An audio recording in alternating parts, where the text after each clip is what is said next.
Thank you very much, Senator Landrieu, and I'm pleased to have the opportunity to testify today. And let me start by thanking you for this report, for initiating this investigation, and for producing a report of this caliber.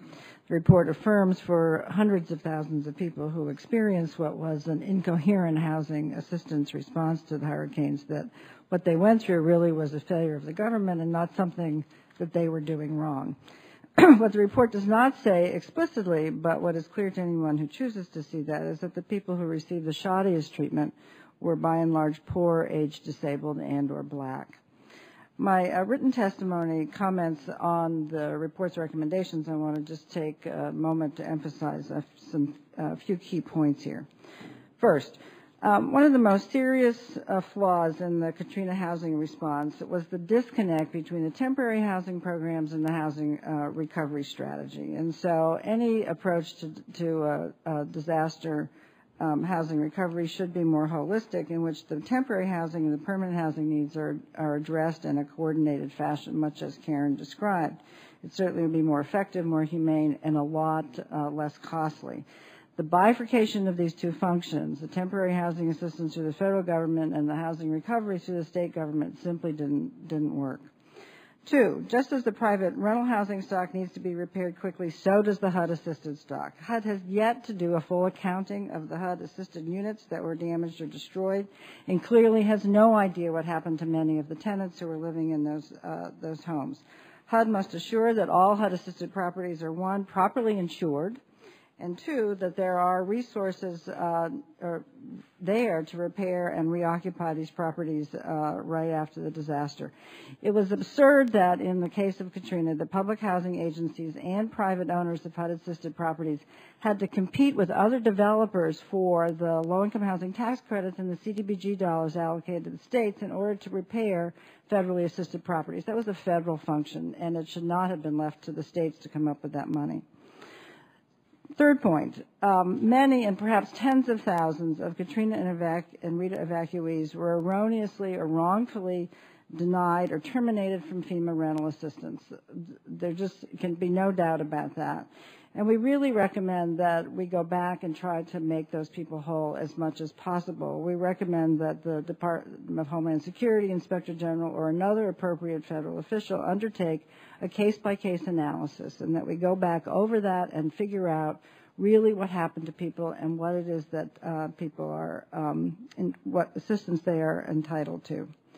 Four, has been described very well. One of the most serious flaws of the Katrina housing response was the chaotic manner in which evacuees received information or received misinformation about services and programs to which they are entitled. Part of the blame lies in how the disaster relief was structured, but blame must also be attributed to the unskilled and untrained workforce that FEMA deployed in order to be able to deliver those services, which your report very clearly outlines. Even the most assertive and articulate clients had had difficulty navigating that service system.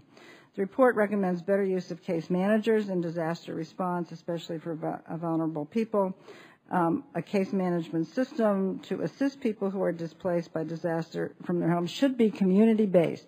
You should not be calling a toll-free number and talking to a different person every single time. You should have a human being that you relate to, much as Karen described. Case management, by definition, is one person working with one family.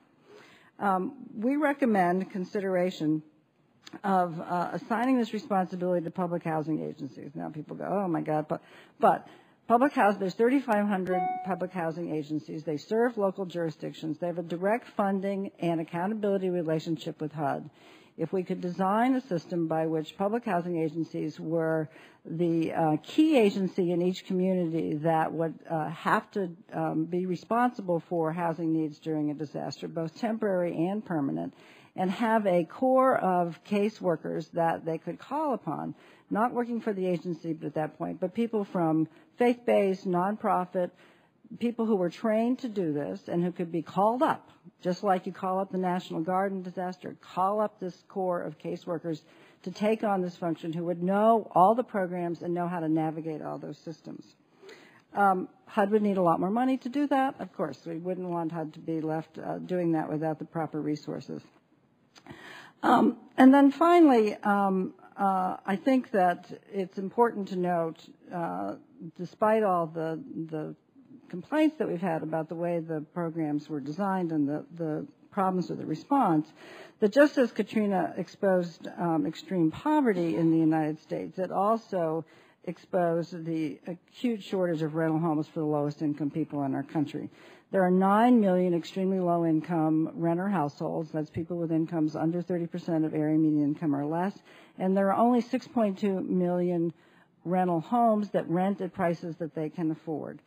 Our analysis of the 2007 American Community Survey data shows us that for every 100 extremely low-income renter households in the U.S., there are only 38 rental homes that they can afford that are available and affordable to them.